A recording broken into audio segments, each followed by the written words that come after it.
you. Okay. Order. Liz Jarvis to move the motion. Thank you, Mr Dowd. It is a pleasure to serve under your chairship. I beg to move that this House has considered free school meals. It is a great honour to introduce this debate on free school meals, the first opportunity to discuss this important issue since the general election. Today's debate was prompted by my conversations with primary school teachers in my constituency, who told me of their concerns at the lack of funding for free school meals and breakfast clubs.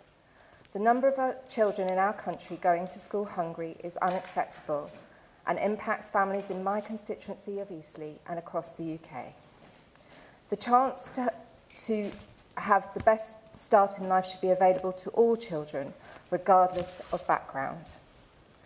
The cost of living crisis has dragged countless families into hardship. The government's own figures estimate that 4.3 million children, or 30% of all children in the UK, are living in poverty, with a figure at 21% in my constituency. As of January 2024, 18.5% of pupils in Eastleigh, that's 2,426 children, were entitled to benefit-based free school meals. Yet we know many more who would benefit from a free school meal do not meet the strict eligibility criteria and miss out. The government must look at this issue with the urgency it requires because these children are being failed. How are children supposed to get good... Honourable friend, give way. I will give way. I thank my honourable friend for giving way. Whilst I was the leader of Wokingham Borough Council, I ensured that we funded free school meals during the school holidays for children who received them during term time.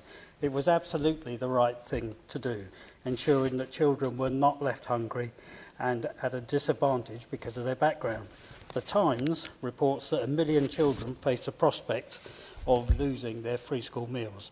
Does my honourable friend agree that this is troubling and that the government must ensure that children entitled to free school meals continue to receive them during school holidays?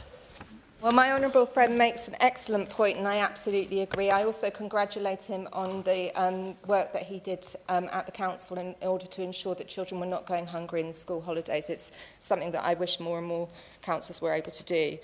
How are children supposed to get good grades at school, engage in sports and achieve their dreams for a better future if they are hungry?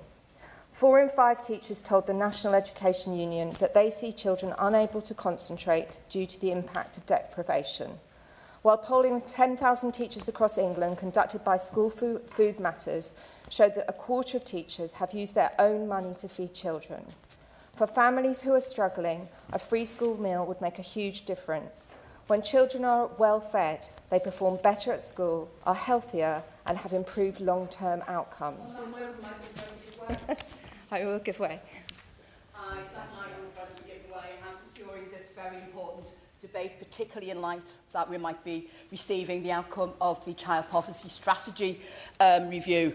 But would my honourable friend agree with me that we have a postcode lottery at the moment? 3 schools in Liverpool posted postcards to the Prime Minister saying that we needed to do away with the postcode lottery, because if you live in London, if you live in Scotland and Wales, you receive free school meals. And would you agree with me that children going to school hungry in the 6th richest economy in the world is a scourge on this country? Would members address the chair, not to members directly, please? Liz Jarvis. Well, the Honourable Lady made an excellent point, and I trust the Minister will address it later in the debate. One head teacher in my constituency, who leads a school of over 600 pupils, told me the only way he would be able to resource breakfast clubs is to extend the teachers' directed time and remove some of the vital continuing professional development interventions and clubs which support disadvantaged pupils. He worries that he would have to cut back on these initiatives in order to free up time to run breakfast clubs. Mrs Strong, head teacher at Chalmersford Infant School, told me that while the cost of school meals has increased, the funding schools receive has not kept pace. They're now... I will give way.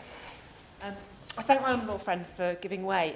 She makes a point that I wanted to draw out. So the Gatton's Infant School, which is in my constituency in Burgess Hill, they are paid £2.53 per meal, but the caterers charge them £3.15 per meal, a shortfall of 62 pence per meal per child per day. And over a year, that amounts to £7,839, and you add in that the caterers now charge the school an additional £2,000 per year to take away all the waste from the meals. That's a colossal amount of money for a small infant school to sustain. Does my honourable friend agree with me that schools should be compensated for the true cost of free school meals? Well, my honourable friend makes an excellent point, and schools are now being forced to subsidise meals from their already overstretched budgets, taking away from vital resources such as staff salaries and school supplies. The cost of providing meals now exceeds government funding by £1.11 per meal, forcing the school to find another £31,468 out of their own budget for the financial year. Schools should not be forced to cut services or make tough decisions to cover the cost of meals that should be fully funded. Will my honourable friend give way on that point? I will give way. I thank my honourable friend for giving way on that point. She said earlier that it's important that children are well fed. And if we focus on that word well fed, does she agree with me that it's not just the amount of food that we provide children, but it's also the quality of food, and and it's really important that children receive highly nutritious content that releases the energy slowly throughout the day, which enables children to be able to concentrate? And does she agree with me that there is possibly a temptation by schools, and an understandable one when they're facing such difficulties with their budgets, to perhaps look at less costly solutions for food for children? Does she agree with me that that is potentially very dangerous for the long-term health outcomes of children and their ability to learn? Jarvis. Well, my honourable friend makes an excellent point, and I would agree that it's essential that children have the best possible quality food as well as quantity. I absolutely support the rollout of breakfast clubs, but we also need to ensure that schools have the resources to provide them. The government has talked about its plan for change, but addressing the core issues of funding for free school meals, the low threshold for eligibility, and the wider issue of children locked into appalling poverty is paramount.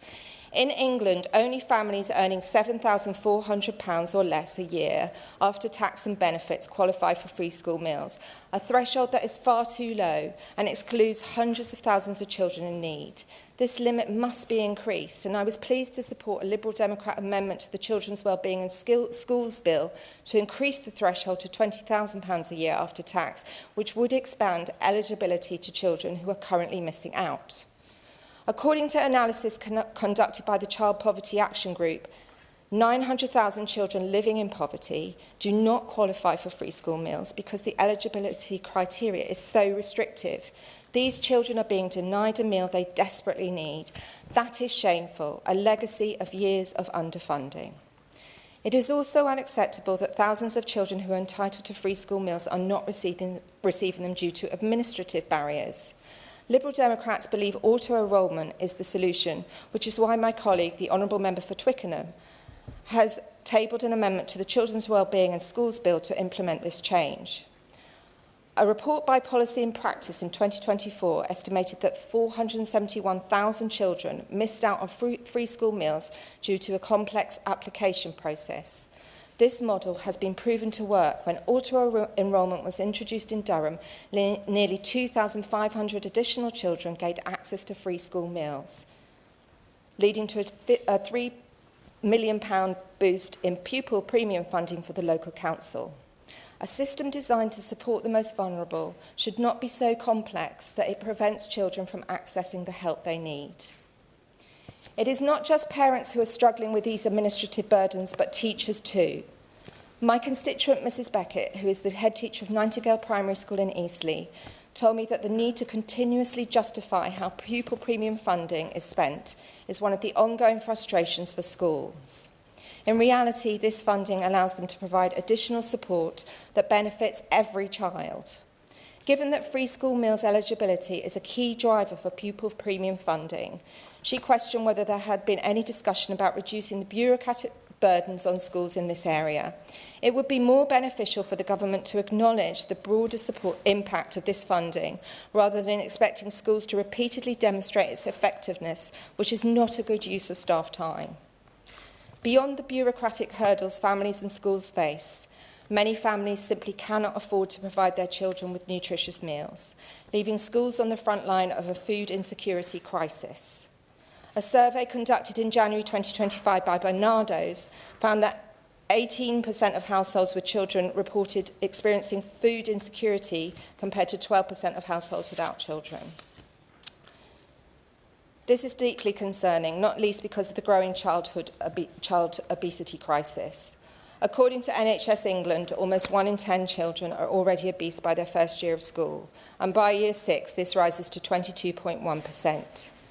Schools should be part of the solution, ensuring that every child has access to healthy, balanced meals that support their growth, learning and well-being. If the government is serious about raising the healthiest generation ever, it must go beyond rhetoric and ensure that free school meal funding is high enough to provide the right meals for every child who needs one. Providing universal free school meals for primary school children is a good social and economic policy. Research from Sweden found that children who receive free school meals earn 3% more in lifetime earnings, rising to 6% for the poorest children. Expanding free school meals would be an investment in our future.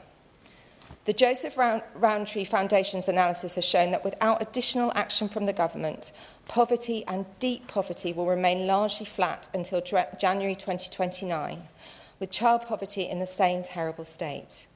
The Liberal Democrats would extend free school meals to all children living in poverty across both primary and secondary schools, with the goal of providing them to all primary school children when public finances permit. The government must use targeted support, starting with more free school meals and establishing a fairer social security system that lifts families out of poverty, removes cruel policies such as the two-child benefit cap, and provides a proper safety net.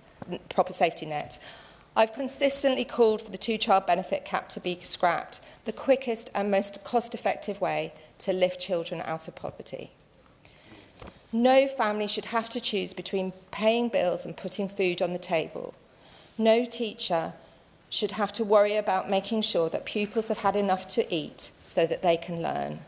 And no child should have to struggle through the school day. I hope the government will act with urgency and step up for the children who desperately need its support. I remind members that they should bob if they wish to be called in the debate. The question is that this House has considered free school meals. Ian Benn. Thank you, Mr Dowd. It's an honour to serve under your chairship, and I hope that smile is because you're pleased to see me and not because of Liverpool's defeat on Sunday.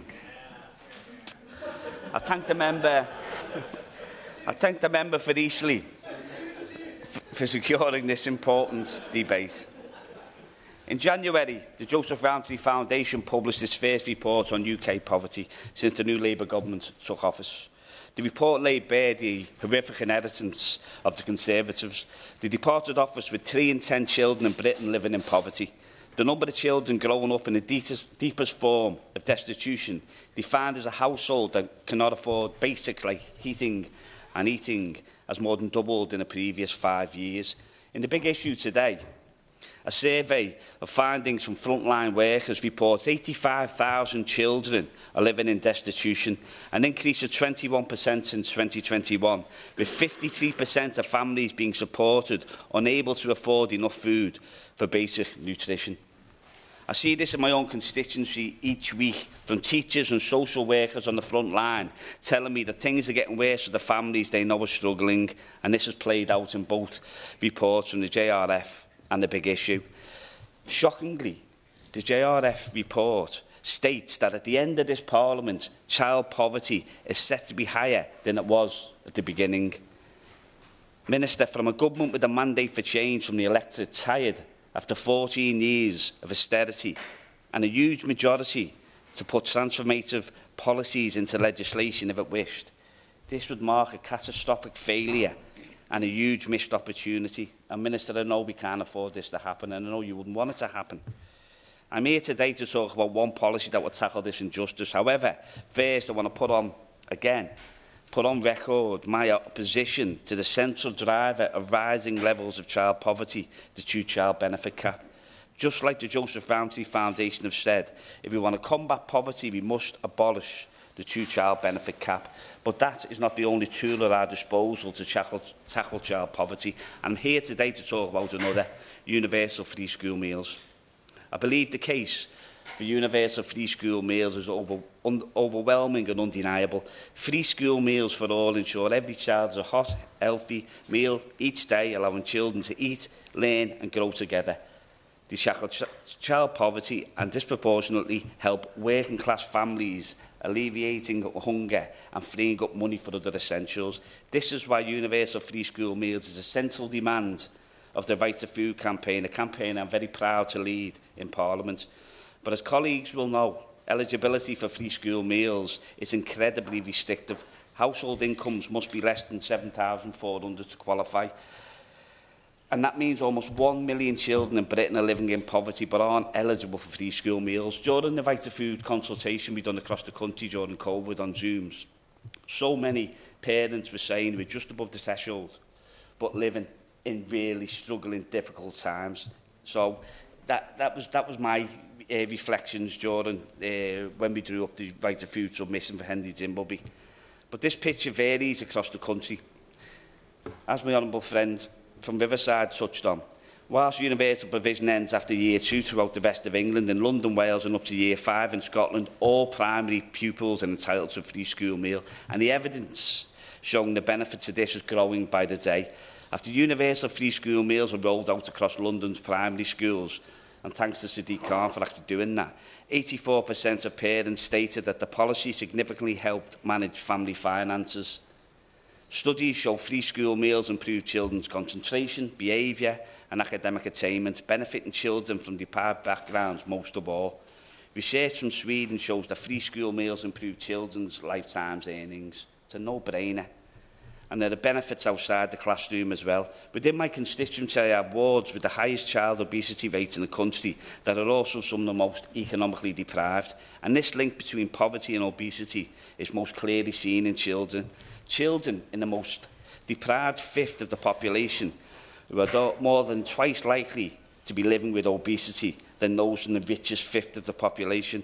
However, children who eat free school meals consume more fruit and vegetables, and studies have shown that universal provision leads to reduced rates of obesity and health inequalities. I'll be putting this fact to the Minister when I meet him later in this month with other MPs from Knowsley and the leader of Knowsley Council. Councillor Morgan and the CEO of Knowsley Council, who have committed their borough to any pilot schemes with the government to tackle this public health issue. Minister, if we fix this in Knowsley, we can roll it out nationwide.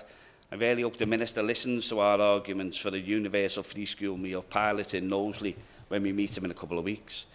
If we add up these benefits, the economic case for universal free school meals is straightforward. According to research from PricewaterhouseCoopers, for every pound invested, there's a £1.71 return.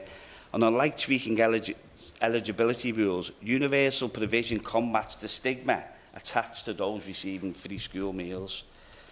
Later today, MPs will vote on the Children's Wellbeing in Schools Bill.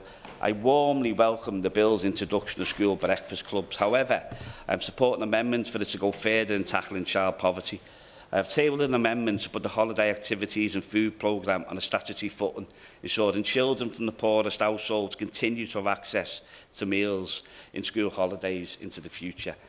And I am supporting an amendment to make free school meals for all primary pupils a reality throughout England. And I finish by saying this to the Minister.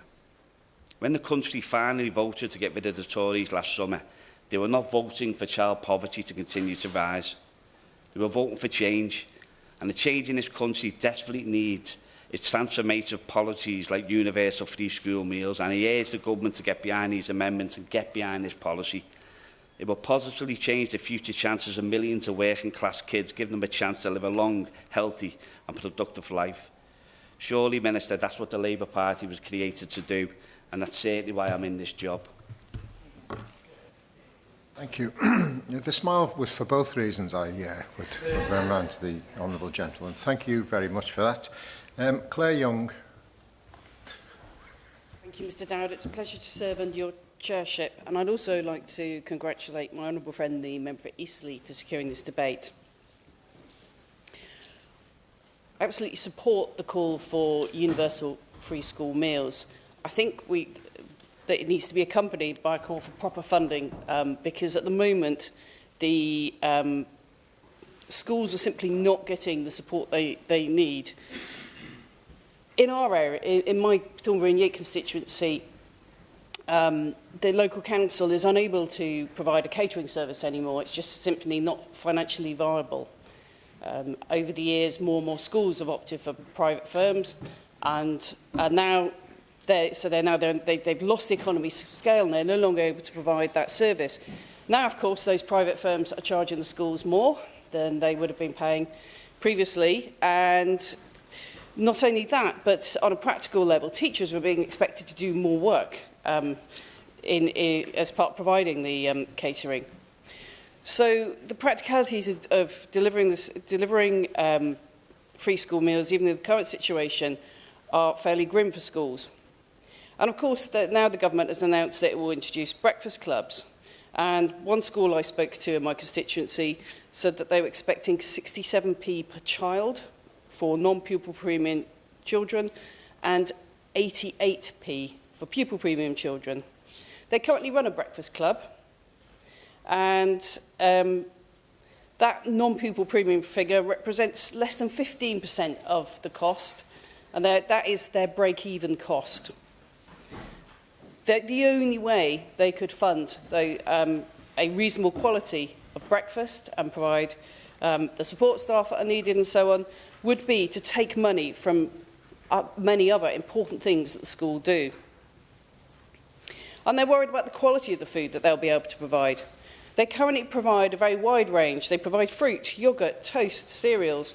The children have plenty of choice. They have the opportunity to have protein, which is obviously long-lasting, keeps them feeling full for longer, and gives a balanced diet. But they cannot see how they could provide more than a slice of toast on the funding that's being proposed. There's also a question of the physical constraints. The school I visited currently have to have 2 sittings for lunch. And they have one of the larger school halls in the area. They're trying to work out the practicalities of delivering this service, given the constraints on space. And they really, obviously, schools simply don't have the funding to extend their buildings. So in proposing this motion, my honourable friend, the member for Eastleigh, raised the issue of the restrictive eligibility for free school meals. And I'd just like to highlight that more risk missing out in future when parents on legacy benefits are faced to move to universal credit, and existing transitional protections run out at the end of this month.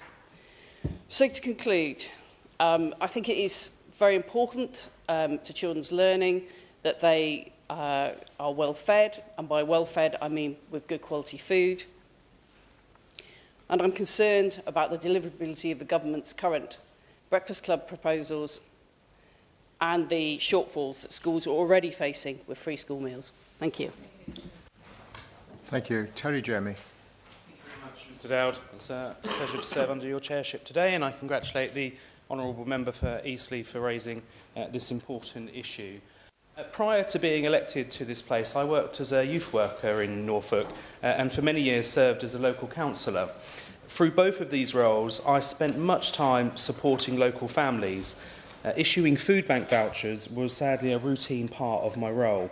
Nearly always the referrals for families and included many children. In South West Norfolk, it's estimated that 1/3 of all children live in poverty, with rurality being a significant additional burden alongside a very real challenge with low wages. More people were using our local food bank who were in work than out of work, earning a wage but still struggling. In 2023-2024, nationwide, the Trussell Trust supplied more than 3 million emergency food parcels, the highest number of parcels distributed by the network in a single year ever. and I'm very grateful for the support of Trussell and the food banks at both Thetford and Downer Market in my constituency. I think it's worth noting that when Labour left office in 2010, Trussell had 35 food banks nationwide. In 2013, that had increased to 650, and in 2019, it was 1,300. I draw upon these experiences, particularly during my time as a councillor, because I came across so many families who were accessing the food bank who were not registered for free school meals, often for a number of reasons, but primarily because they did not believe that they were eligible, or they believed that they had missed the boat for the whole year. And so often people had a change of circumstances partway through the year and suddenly found themselves in a completely different situation. It's believed that 14% of all pupils in the UK entitled to free school meals are not claiming them, but in the East it's nearly a quarter of all pupils. In Norfolk it's 17%, but in neighbouring Suffolk it's one of the worst in the whole country at 32%. These are people that are eligible for free school meals but not claiming them. There are still so many people who could and should be being supported by free school meals, and we must do more to encourage enrolment and consider all options to get more people supported. I'm really pleased with the progress that the government is making, particularly, as has been mentioned, in relation to breakfast clubs. There is one in my own constituency in a very rural village, and I'm looking forward to seeing what difference that may make as part of the trial. But the challenge is great, and we must do more. I was particularly pleased that the honourable member mentioned pupil premium in the opening remarks. Sadly, in my constituency, as with elsewhere, we have more than our fair share of conspiracy theorists and particular sort of right-wing rhetoric.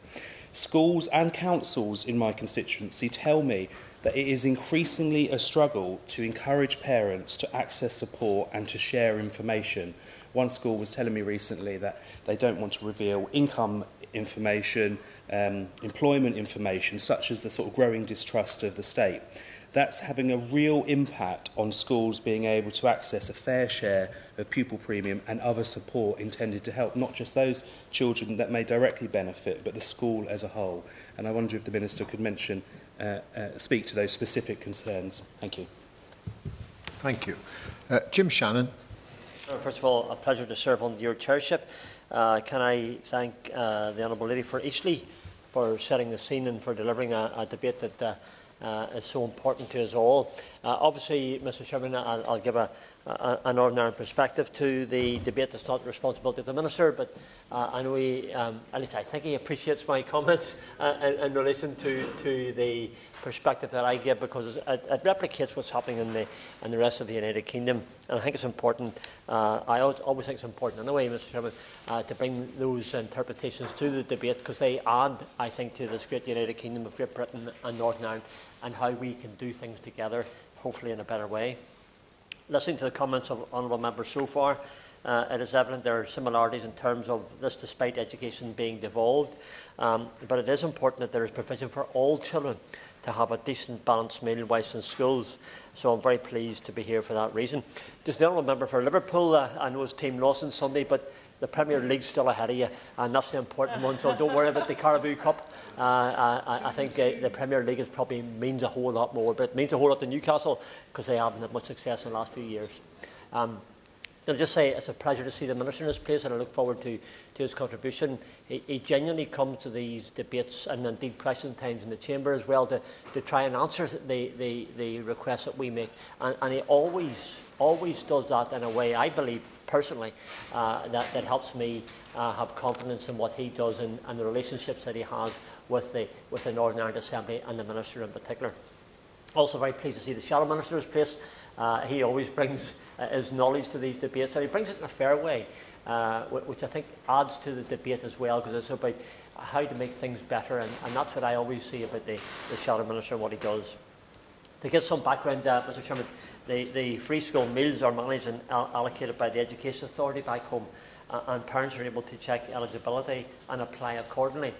Some of the initial figures that I sought out, they date back a couple of years, but the most recent ones I can get are 2021, and there's some almost 98,000 pupils in Northern Ireland were entitled to free school meals. There is no doubt, and I think the honourable gentleman for Liverpool, the lady who did the intervention, She referred to those in poverty, and there are a great many in poverty as well. So there's no doubt that there are currently children who are eligible but not claiming, and more must be done to make parents aware of the criteria. So again, Minister, if you don't mind me asking, I'm just keen to see how we can gather those, cast the net wider and gather those who should be eligible but aren't applying for whatever their reasons may be. Very happy to, yes. Thank you for giving way. Because you make the point about those who are eligible, and actually in my constituency I've got school children who are complaining about bus services in Epsom and Ewell, and the effect of this is that they can't get on some of the buses, which means they're incredibly late for school, and as a result of that, it's one of the reasons why they miss the breakfast option. So whilst I absolutely welcome the introduction of free breakfast clubs, does my honourable friend agree that free hot lunches are the key to helping those who need it most? Because for those who aren't in breakfast, they can't get the lunches, but if they had a free hot lunch, then even if they're late to school, they would still be able to have a hot meal. Honourable Lady has brought something to our attention, and there are always children who will miss out, and how do we capture them? Not capture them in some way, but how do we bring them into the system? And the Minister has no doubt been listening to the question the Honourable Lady has posed, and hopefully the answer that he can give, the Minister can give, can be of some help. In March 2024, the Royal College of Paediatrics and Child's Health revealed that the number of children in relative poverty in Northern Ireland was 109,000. Meaning if we compare this to the previously mentioned figures of some 97,000, 98,000, there could be a potential of 11,400 children eligible for assistance and not claiming. For someone maybe for the very reasons the Honourable Lady has put forward. So there must be more done to recognise this. Of this, some 89,000 children in Northern Ireland were said to be in absolute poverty, which is just awful to think about. What a fine line there is, Mr Chairman, between relative poverty and absolute poverty. But the fine line means that they either get a meal or they don't get a meal. And it's really important to do so. Again, Minister, being constructive in my questions, just asking what we can do to address those issues as well. The free school meal system is a fantastic way to support parents and takes that little bit of pressure off parents as well. Because the parents don't want to send their children to school without a meal. That's not what they're about. They want to make sure their children have a full stomach, have a meal, and then their educational inquiries and inquisitive minds will work better whenever they're not worrying about getting fed. We must remember that our schools promote healthy eating and encourage parents to pack lunches that are healthy and balanced as well. In principle, Mr Chairman, whilst this is a wonderful incentive, the sheer cost of food has risen, as outlined by other speakers in their interventions as well, and the figures were given very clearly that you can't produce a meal in 69p or in 78p. It's impossible to do that in a way. So really, when it comes to producing productive and helpful and nutritious meals, we need to have that as part of the principle. Very happy to be here. Pleasure to serve under your chairmanship, Mr Dow. He's making an interesting point, but I guess as someone new to this House and as someone who welcomes the new Breakfast Club initiative strongly, in my constituency, like many others, only 1 in 10 schools currently offer a free breakfast club to children and parents in the morning. And also, many of them that do are relying on companies like Greggs and from the own generosity of fellow parents and teachers themselves to put them on in the first place. So whilst I understand there may be some kinks in the system as we roll out the early adoption scheme, is it not better that the government is stepping forward and providing funding and working with the teachers and schools rather than relying on the generosity of private businesses and teachers themselves? The Honourable Gentleman is right. I think in this House I'm not here to deliver a bad message to the Minister. I welcome the scheme that's been put forward, because it's a good scheme. Any scheme is a good scheme because it helps. I was just going to mention the issues, the next issue I was coming to, and that's Greggs and other companies, Kellogg's for instance, do some deals with the schools. And then just in the last week, I think it's maybe Asda and maybe Tesco's were coming up with a pilot schemes across the United Kingdom where food that was going to expire shortly, Mr Chairman, would be given to groups. I mean, here's a group that could be given to. There's nothing wrong with the food. I'm of a certain generation, and in my house when I was a kid growing up, nothing was ever thrown out. Nothing. I mean that, by the way. Everything was. If the potatoes were old, they were roasted. If the cheese had a bit of, I'm just saying this, a bit of blue growth around the edge. It was cut off or wiped off, and we ate it. You know, it hasn't done me any harm. I'm coming to a significant age shortly, so I would suggest that maybe those foods help me live longer. I don't know where they are, but the point I'm making is that we do need to take advantage of opportunities, and I think Asda and Tesco's with their pilot schemes are opportunities. So the honourable gentleman is absolutely right. There's other ways of doing things. So yes, we welcome the government initiative, and it's a positive initiative. I'm always, if something's good, it's good. It's never bad just because it comes from a different part of the chamber. It's always good. So let's welcome that and put that down in our agenda.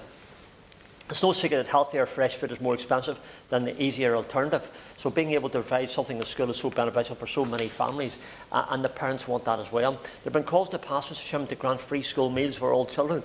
I'm aware of the No Child Being Left campaign, where many MPs, celebrities and other organisations have backed universal free school meals. So there's initiatives out there, partnerships that could be developed in a way that we can deliver for our children. There is proof to highlight that the well-nourished and healthy meals support children in performing academically. They will have better concentration, better memory, better energy, which will boost educational performance and increase the likeliness of success in their futures, which is what we all want and what government and the Minister are aiming for. This is perhaps similar to the free milk scheme. Again, I'm old enough to remember the free milk scheme as it was when I was a boy back in the 60s. And that was launched after World War II and was still going on when I was in school and indeed after that as well. This is designed to combat malnutrition, ensure that all school children under the age of 18 are able to get free access to a good source of protein and calcium to aid their diets and growth.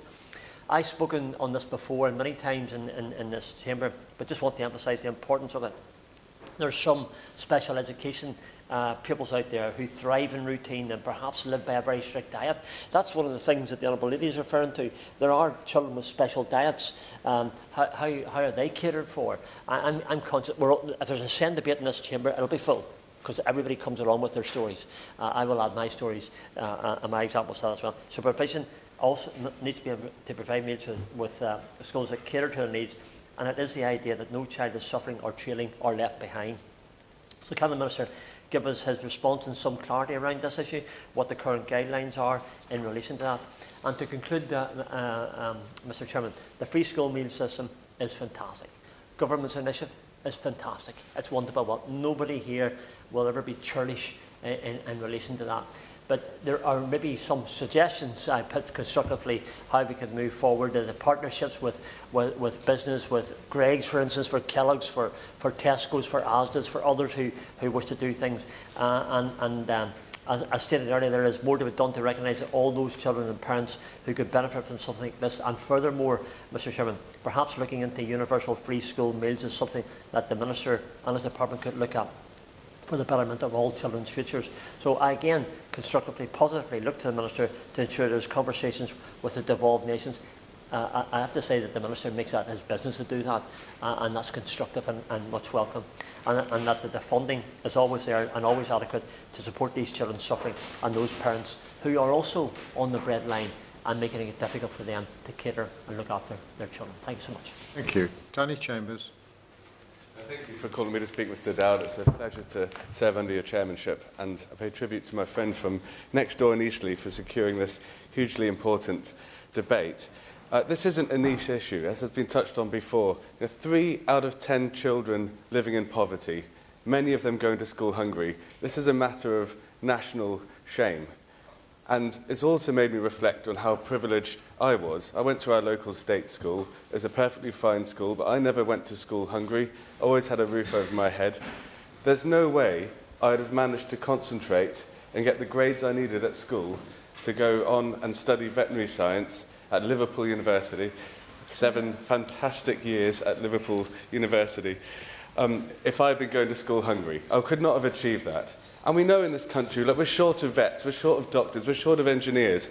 There's a huge amount of talent that is being wasted because children cannot reach their full educational potential. And so I didn't catch the honourable member's constituency name. Liverpool West Derby, very good.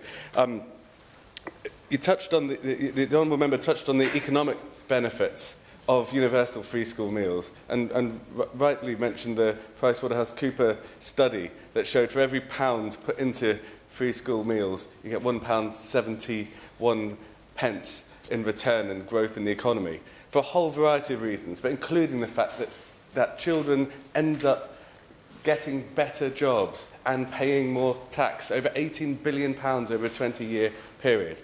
You've got less childhood obesity, costing the NHS less, people less likely to end up on long-term benefits because they're getting better jobs and are healthier.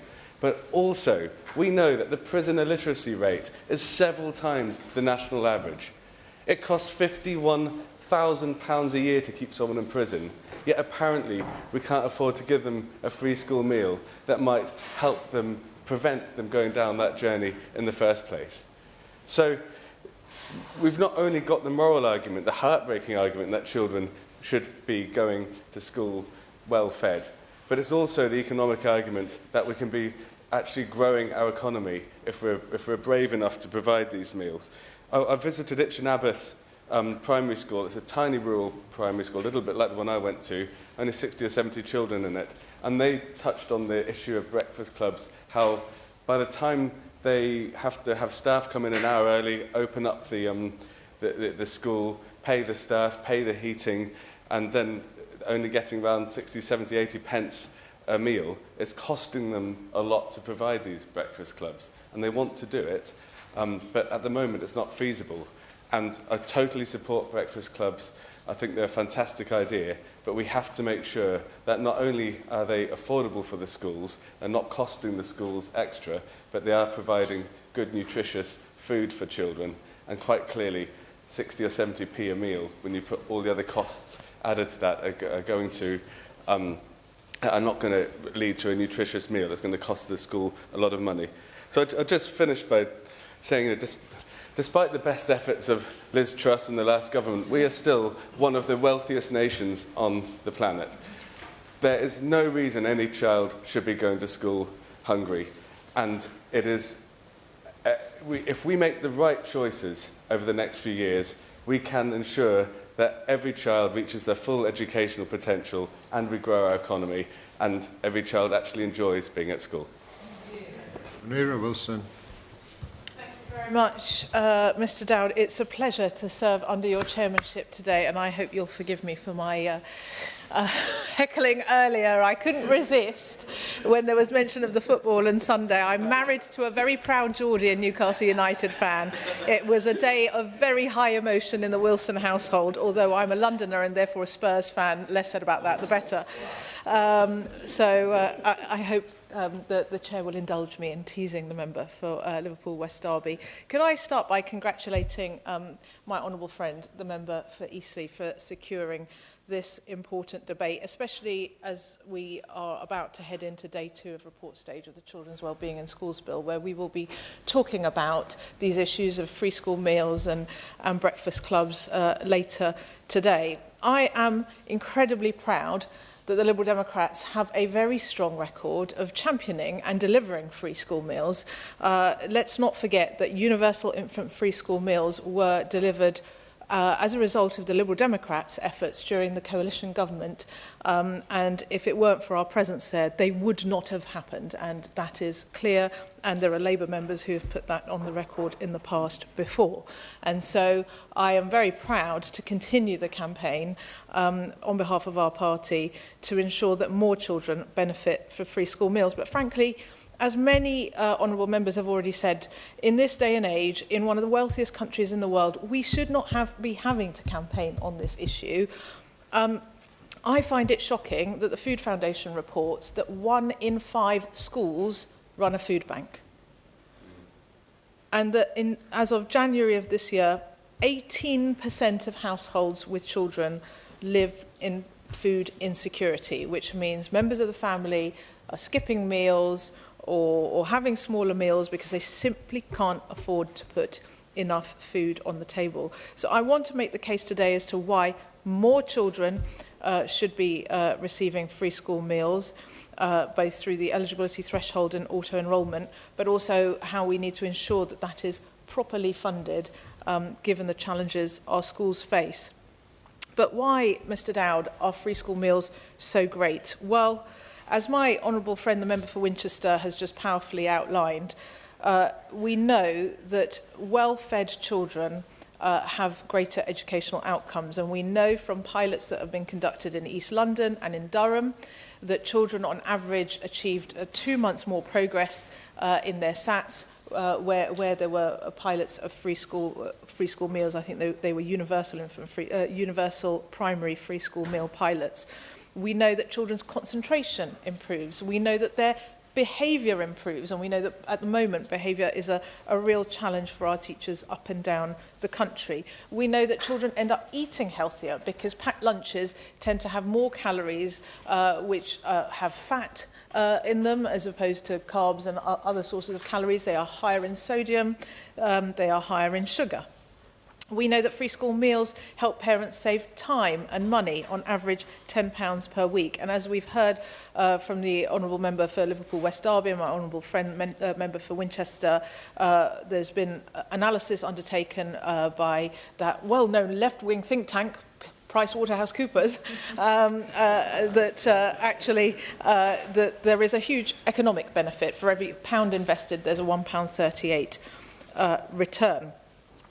So why do we need more children to be eligible for free school meals? Well, we know from the Child Poverty Action Group that some 900,000 children living in poverty are currently missing out on free school meals. The threshold that's used at the moment, which is shockingly low, of £7,400 of family income, was that number was last uprated in 2018. We're now in 2025, and we know what the inflationary pressures and cost of living crisis has been since.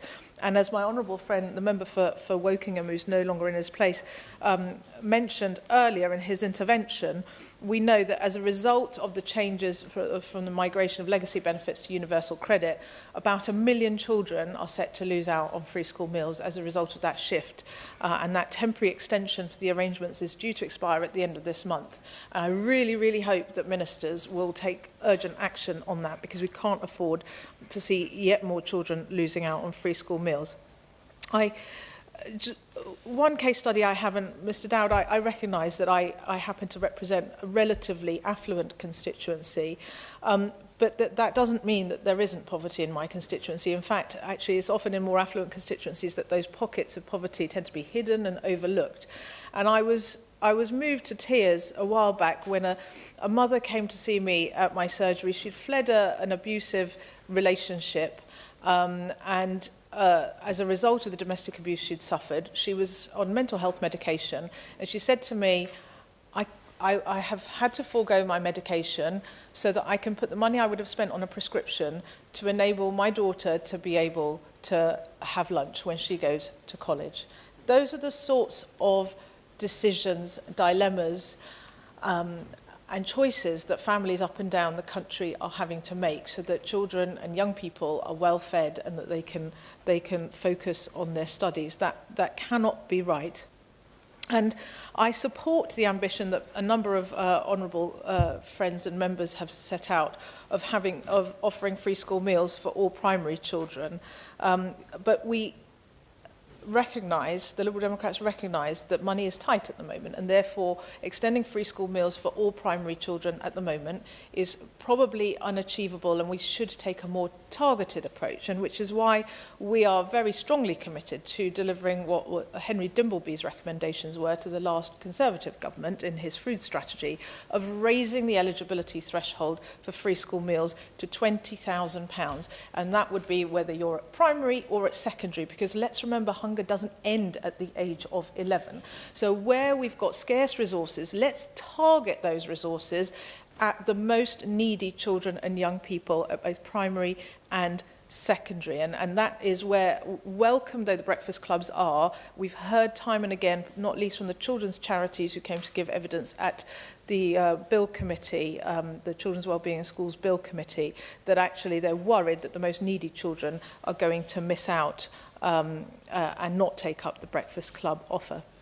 Now, even with the current low eligibility threshold for free school meals, we know that far too many are missing out. But Mr Dowd, shockingly, we don't know how many children are missing out, because the last time the government assessed how many children who were entitled to free school meals were actually taking them up was 2013, 12 years ago. Now, at that point, we know that about 1 in 10 children, 11%, were missing out on free school meals who were eligible. So based on today's numbers, we Liberal Democrats have estimated that about 230,000 children are probably missing out on a free school meal who are eligible. And the Education Policy Institute published a report last week, and in that report they noted that actually that those who are least likely to register are some younger primary children, typically from the most deprived local authorities. And that's quite important, because although there's universal infant free school meals, it's still really important that parents register if they might be eligible for a free school meal, because, as we've heard already from honourable members, that comes with it pupil premium funding for our schools.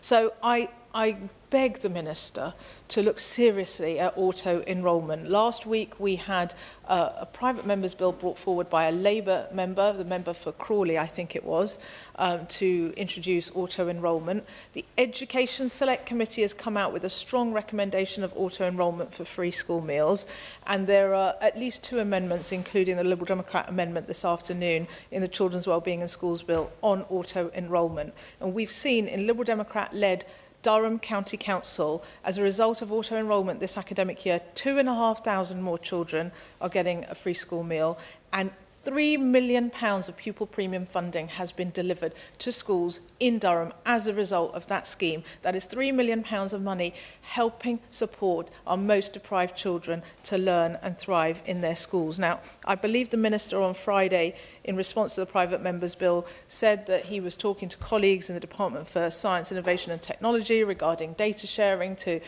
enable more of this auto-enrolment at a local authority level. I say to him that children can't afford to wait. We know there are all sorts of challenges with data sharing. This can be done nationally, and if they're going to persist with the changeover from legacy benefits to universal credit with more children missing out on free school meals, this is one mitigation they can take right now.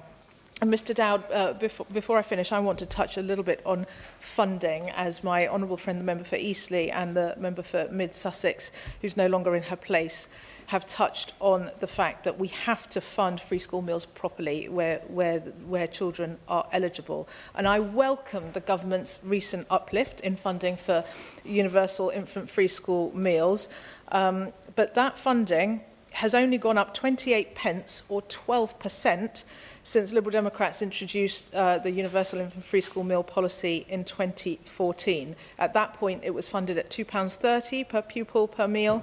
It's now £2.58. So that's a 12% increase over that time, whilst food inflation has increased at 29%.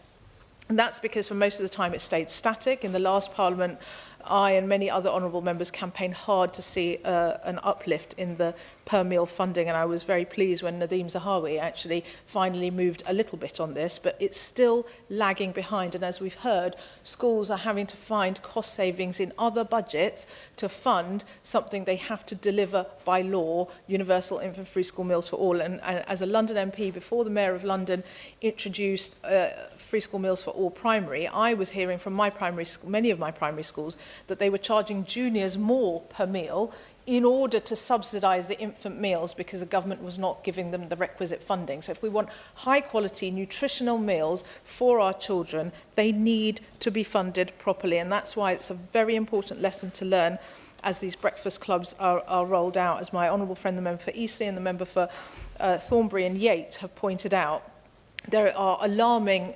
numbers that our schools are picking up, of somewhere between 60 and 80p per breakfast. That is just not sustainable. Schools don't have the extra money to subsidise breakfast clubs, and we need breakfasts that have nutritional value. It was an issue that I raised at the Bill Committee as well, about whether breakfast clubs are just going to be a piece of toast and a glass of water. Is it actually going to be something that's nutritionally valuable for children. And we know the logistics of delivering breakfast clubs for small schools are great. And as my honourable friend, the member for Epsom and Ewell mentioned, those children who can't get to school in time, particularly those in temporary accommodation, in my constituency, I've got families in temporary accommodation travelling from Croydon, Slough and further afield to Twickenham, spending 2 hours sometimes each way travelling.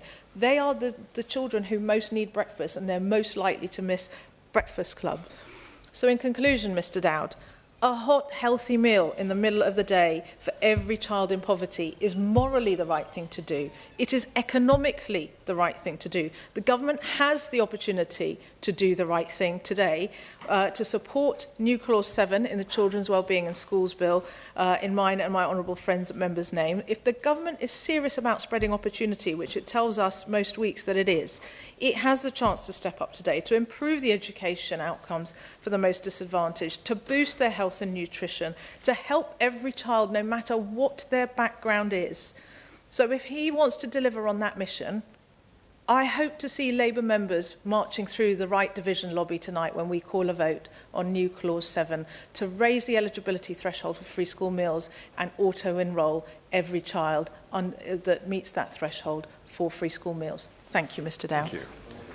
Damien Hines. Thank you, Mr Dowd. It's wonderful to see you in the chair, and I congratulate warmly the honourable lady from Easton and commend everybody who's taken part thus far in this debate.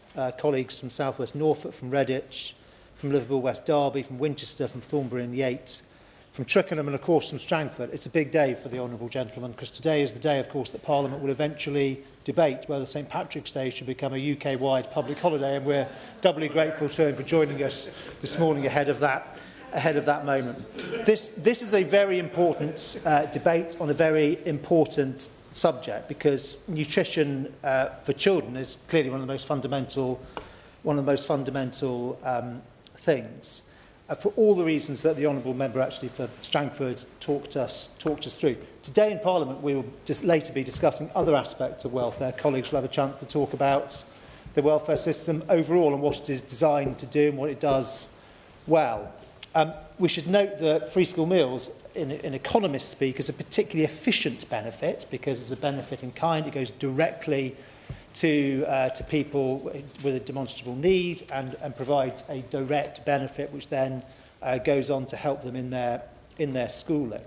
And I was proud that the last government extended free school meal eligibility more than any previous government, taking spend over £1 billion a year, delivering free lunches, the greatest ever proportion of children, over a third. So that was 1 in 3 children by the end of our time in government, as against 1 in 6 in 2010. And that was despite, over that period, unemployment coming down by 1 million and 600,000 fewer children growing up in workless households, and the proportion of people in work but on low pay halving as a result of the national living wage. So by the end of our time in government, there were more than 2 million pupils eligible for benefits-related free school meals, and a further 1.3 million infants in years R1 and 2 eligible for universal infant free school meals introduced in 2014, and a further 90,000 disadvantaged students in further education. Now, with any benefit, with any programme as important as this one, of course there will always be things that you need to keep under review and update, and there are always issues. I think there are principally 8, which I hope the Minister may speak to, and most of which have been covered by colleagues today. The first is the funding rate at £2.58, which clearly needs review over time, in particular in light of the budget changes and measures like the increase in national insurance contributions raising cost. Colleagues have talked about the quality of school meals, and it is right that the standards are kept under review. Indeed, the Minister's colleague, the Schools Minister, committed in this place on the 7th of May last year that Labour and Government would re-look at the guidance on school food standards. There have been calls, and we heard them again today, to change the £7,400 threshold. I should be clear, that's the threshold on earned income, not the total household income. The Honourable Lady from Twickenham mentioned that today. Again, in this place on the 7th of May last year, distinguished senior Labour MP, who's now a Minister at the Department for Work and Pensions, asked about that. There have been calls, and the member for Liverpool West Derby mentioned this today, about making school meals year-round. There are also calls to copy the example of London on making all primary school pupils eligible for free school meals. And indeed, the Honourable Member who speaks today for the government, I believe at the Labour Party conference in September, did say that the government, his party, was looking carefully at the London example to see what could be learned and derived from it. There is the question of children who are educated otherwise than at school, which we debated here with the honourable gentleman from Liverpool West Derby. I think probably may have been my last time, or almost my last time, to be sitting on that side of this room, and we clarified on that occasion that we would put into the guidance the eligibility and the reasonable adjustments requirements. It would be good to hear how that is working operationally. On auto-enrolment, there is a good case for auto-enrolment. There are some local authorities currently running pilots, and I think they should learn from that and seek to implement it. Historically, it's been hard to do, firstly because of legal basis, and secondly because of systems issues. Now, the systems issues will have gone because technology has moved on. Legal basis can be found, and I do hope the Minister will be able to move forward with that. And then, finally, on the question of eligibility, and the Honourable Lady from Thornbury and Yates mentioned the transitional protections under universal credit. There was a campaign in 2018, let us euphemistically call it a creative deployment of the truth, a campaign that suggested that the then government was about to remove free school meals eligibility from hundreds of thousands of children. I remember it well because I was a government minister at the time.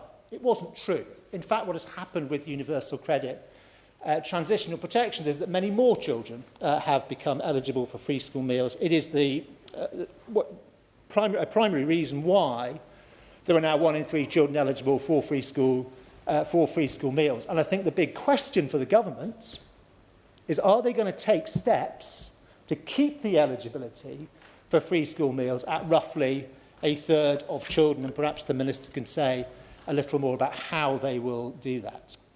Now, beyond lunch, of course, there are other aspects of meals at schools. Beyond the school fruit and vegetable scheme, there's also the holiday activities and food programme, which often takes place in schools, the honourable gentleman mentioned. And we were proud to bring in that programme, which will be backed by over £200 million of funding and extended to all 153 local authorities in England eventually taking part. And then, of course, there is breakfast, and we instituted the National School Breakfast Programme in 2018. And although quite often government ministers talk about school breakfast as if it's like a new idea, in the National School Breakfast Programme, by the end of our time in government, there were 2,694 schools involved in it, serving about 350,000 pupils. It was targeted. It was targeted by area deprivation, with eligibility then being on a whole school level. The formula is 75% subsidy for the food and delivery costs, and crucially, it was available, still is to this day, available to secondary schools who were eligible as well as primary schools. And we worry a lot these days, rightly, about school attendance. Breakfast has a bigger effect on school attendance in secondary than it does in primary. Now, I think the government have already confirmed that they are retaining indefinitely the National School Breakfast Programme for secondary schools. It would be helpful to hear the Minister confirm that that means at least the current level of support. But there are many more breakfast clubs than just the National School Breakfast Programme. Some of them some have a modest charge, some have a universal element. So, for example, every child can have a bowl of porridge, but there are other things that are available. Some use pupil premium to subsidise it. And of course, to the extent that being at breakfast, just like for any sort of wraparound provision in school, if that is helping to support a parent being work, then typically that provision would be eligible to the parents for reimbursement up to 85% through their universal credit payment. On the 24th of February in the main chamber, the Secretary of State said that 1 in 7 children in the pilot have no current before-school provision. Now, so on my basic maths, that means that 6 in 7 do. So breakfast clubs in school is quite a widespread thing. Now, they say that this current programme is a pilot. Given that there are thousands and thousands of breakfast clubs in schools across the country, some of us were wondering what exactly they were piloting. Perhaps it was the angle of pour of the cornflakes or some other difficult technical detail, but it seems it might be that they're trying to pilot how little they can get away with. So the government likes to say to parents that they're going to save them £450 a year through this breakfast club. Now, divide £450 a year by 190 school days, and can anyone do this live? It's £2.37 a day. £2.37 a day. Now, there are one-off costs being provided for schools, £500 plus £100,099, but they are one-off. The per pupil per day rate, it's a little bit higher for premium pupils, but for others, it is as little as 60 pence a day. Now, Mr. Dowd, I'd say there's a big old gap between 60 pence a day that they're going to give to schools and the £2.37 that they say they're going to save for parents. Now, I would like to know how they expect schools to make up that gap. Now, the Minister, I have no doubt, will say, oh, but it's only a pilot.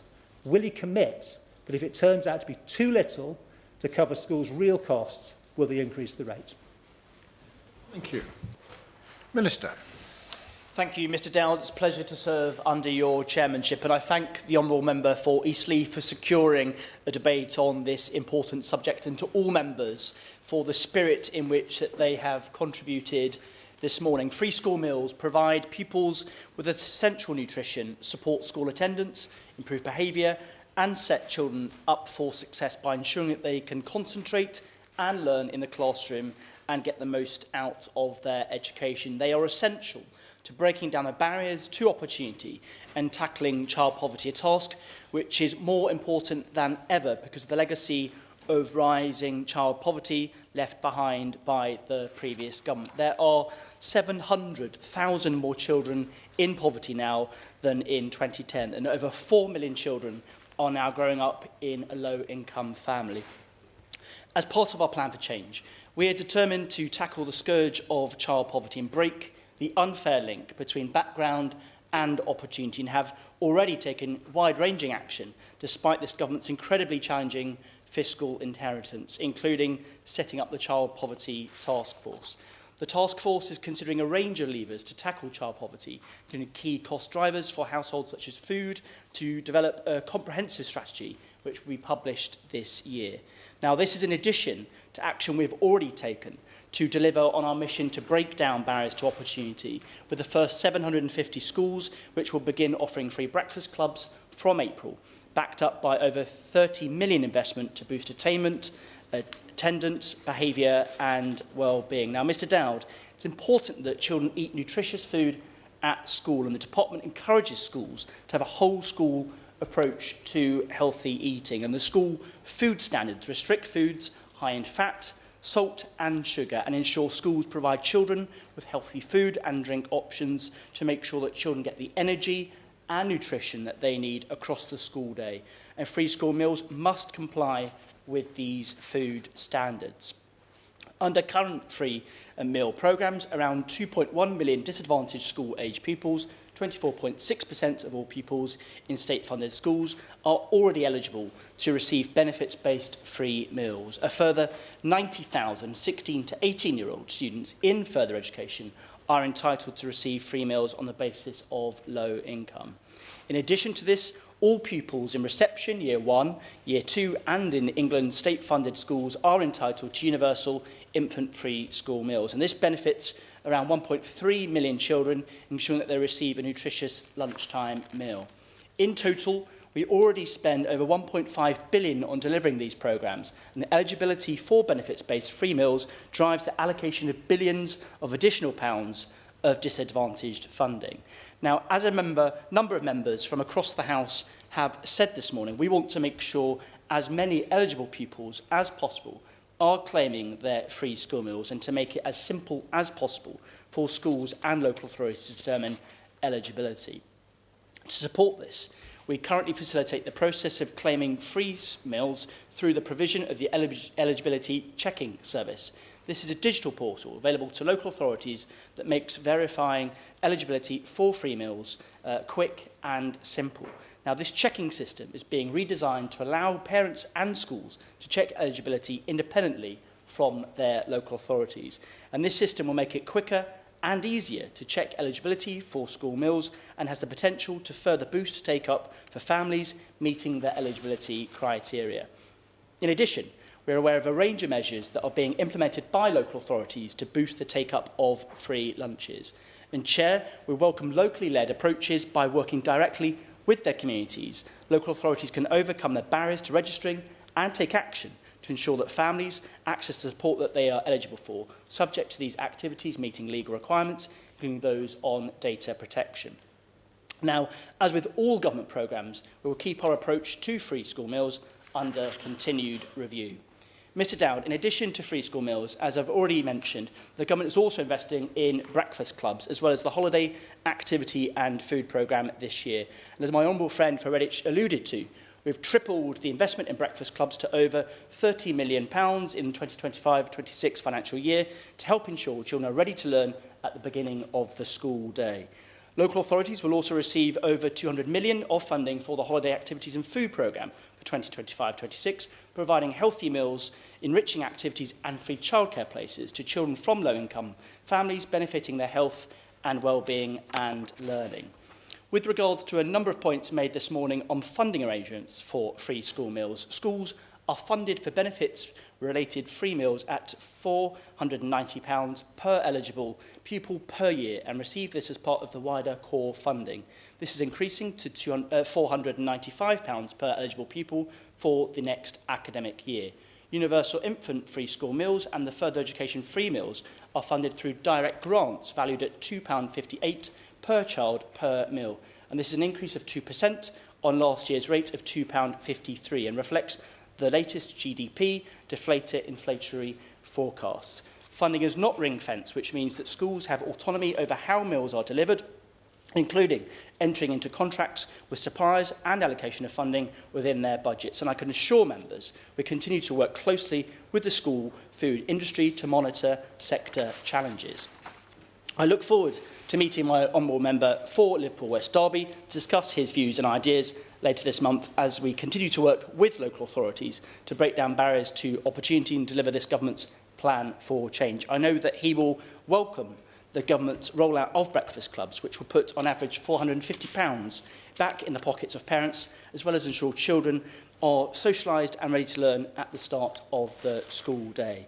I thank my honourable member for Strangford for his contributions. A Westminster Hall debate is never as rich in debate and as courteous without his attendance, and he kindly acknowledged my willingness to engage with the Minister for Education in Northern Ireland on our shared challenges, and I can assure him that I will continue to engage with the Minister. My honourable member for Eastleigh and a number of other members, including the Liberal Democrat spokesperson, spoke about a range of issues with regards to auto-enrolment and data-sharing initiatives in place across local authorities. We are aware of a range of measures that are being implemented by councils to boost take-up of free lunches. And in order to support these local efforts, as she stated, my department is working with the Department for Science, Innovation and Technology to explore legal gateways that could enable better data sharing. In the meantime, we will continue to engage with stakeholders to understand the barriers for households who meet the criteria for a free lunch but are not claiming them, including through working closely with local authorities, including those mentioned in today's debate, to understand the approaches that are being taken. With regards to the points made about the lack of data on take-up, as mentioned, data from 2013 indicates that 89% of children eligible for free school meals receive it. We have been unable to update this figure due to data limitations, which is why we are actively working to resolve them.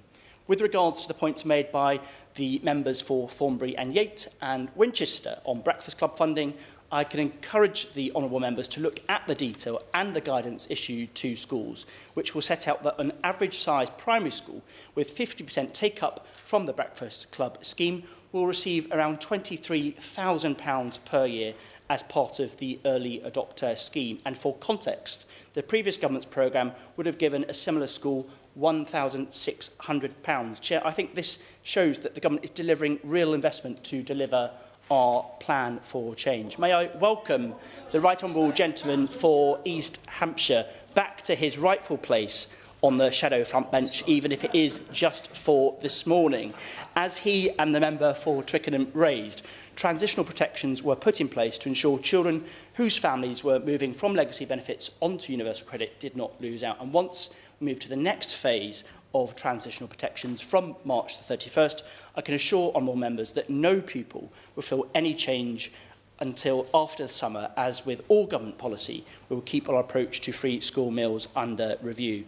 As a number of members have stated this morning, this government inherited an extremely challenging fiscal environment, including a £22 billion black hole in public finances, and the Child Poverty Task Force is considering in the round how we tackle both the drivers of child poverty and its impact on children. Access to healthy nutritional food as part of those conversations will continue. So in conclusion, Chair, the provision of free school meals to the most disadvantaged pupils is vitally important. Access to healthy and nutritious meals free of charge support the health, learning and well-being of some of the most disadvantaged pupils. I'd like to once again thank the Honourable Member for Eastleigh for securing the debate on this important subject. I'd also like to acknowledge the engagement of other members in this place, along with the work of key stakeholders who I engage with on a regular basis, will continue to ensure that the most disadvantaged children receive the support that they need. And I thank all members for their contributions on this important matter this morning, alongside the football banter. Play up Pompey. I hope it is clear from my comments today that this government is committed to breaking down the barriers to opportunity and putting the subject of child poverty and health very much at the forefront of our agenda as a mission-led government. Thank you. Liz Jarvis to wind up. Thank you, Mr Dowd, and I would like to thank all the members who have spoken today in this debate. I think the biggest takeaways for me are that the way to ensure that all children have enough to eat at school is to raise the threshold for families who are qualifying for free school meals, to scrap the two-child benefit cap and auto-enrolment for free school meals. And I would urge the government to please listen to the lived experiences of teachers who are trying to deliver the free school meals or deliver the breakfast clubs at the moment, because they are all struggling in my constituency and across the UK, and I think it's really important that the government takes that on board. Thank you. Thank you. Well, the question is that this House has considered free school meals. As many as of that opinion say aye. Of the contrary, no. I think the ayes have it. The ayes have it. Order. Order.